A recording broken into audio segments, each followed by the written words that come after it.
ശ്രീ രാജീവ് അല്ലെങ്കിൽ കെ.എസ്. ചിത്ര എന്നുള്ള മഹാഗായികയെക്കുറിച്ച് ഓരോ ഭാരതീയനും അറിയാം.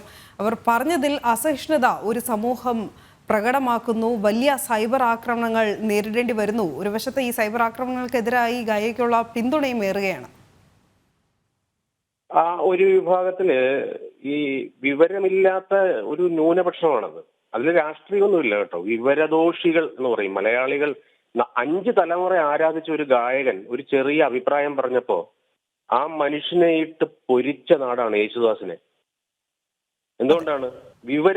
വിവരദോഷികളായ ഗുരുത്വമില്ലാത്ത ഒരു വലിയ വിഭാഗം ജനങ്ങൾ ഇവിടെയുണ്ട്. അതിൽ രാഷ്ട്രീയ ഭേദമില്ല.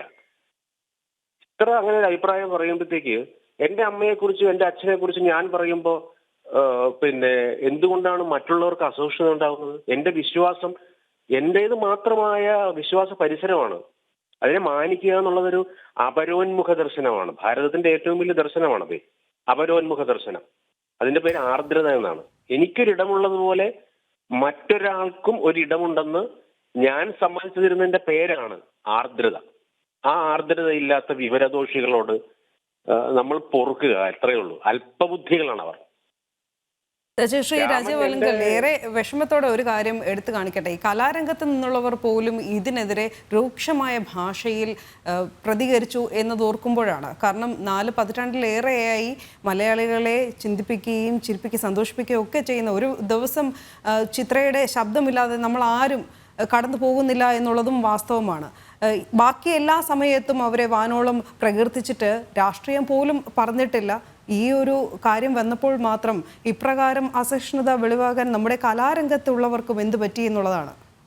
അല്ല, കലാരംഗത്ത് ഈ അവാർഡുകളും പുരസ്കാരങ്ങളും ഒക്കെ കിട്ടി മത്തടിച്ച് നിൽക്കുന്ന ചില ന്യൂനപക്ഷങ്ങളായ വിവരദോഷികളുണ്ട്. അത് എനിക്കറിയില്ല അങ്ങനെ പേരുകൊണ്ട് കേരളീയ സമൂഹത്തിൽ അടയാളപ്പെടുകയും സ്വീകരിക്കപ്പെടുകയും ചെയ്ത ആരും ഇത്തരമൊരു വിഷയത്തിൽ പരസ്യമായി എതിർപ്പ് പ്രകടിപ്പിക്കില്ല.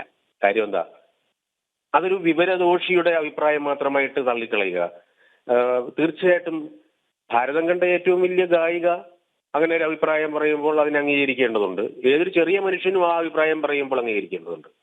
വിശ്വാസം അയാളുടേത് മാത്രമാണ്.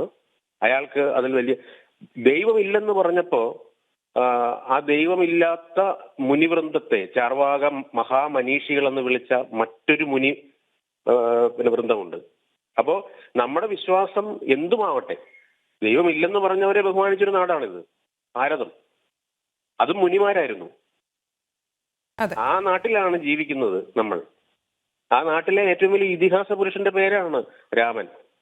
ആ രാമൻ ജീവിച്ച നാട്ടിൽ ഒരു ഒരു ഒരു വലിയ ക്ഷേത്രം ഉണ്ടാകാൻ പോകുന്നു. അപ്പൊ അത് സന്തോഷിക്കുന്നു നമ്മൾ.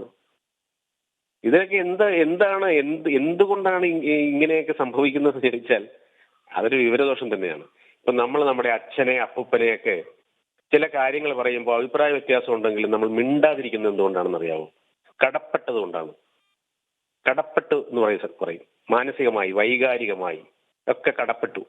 അങ്ങനെ കടപ്പെട്ട ചില വ്യക്തികൾ പറയുമ്പോൾ അവരുടെ അഭിപ്രായമാണെന്ന് ഓർത്ത് മിണ്ടാതിരിക്കുക എന്നുള്ളത് ഒരു മര്യാദയാണ്. അത് ആ മര്യാദ ഇല്ലാത്തവന്മാരോട് എന്താ പറയുന്നത്? അവർ തന്നെ നാണം കെടുകയാണ്. അത്രയേ ഉള്ളൂ. അതെ, വളരെയധികം നന്ദി ശ്രീ രാജീവ് അല്ലെങ്കിൽ പ്രതികരിച്ചതിന്.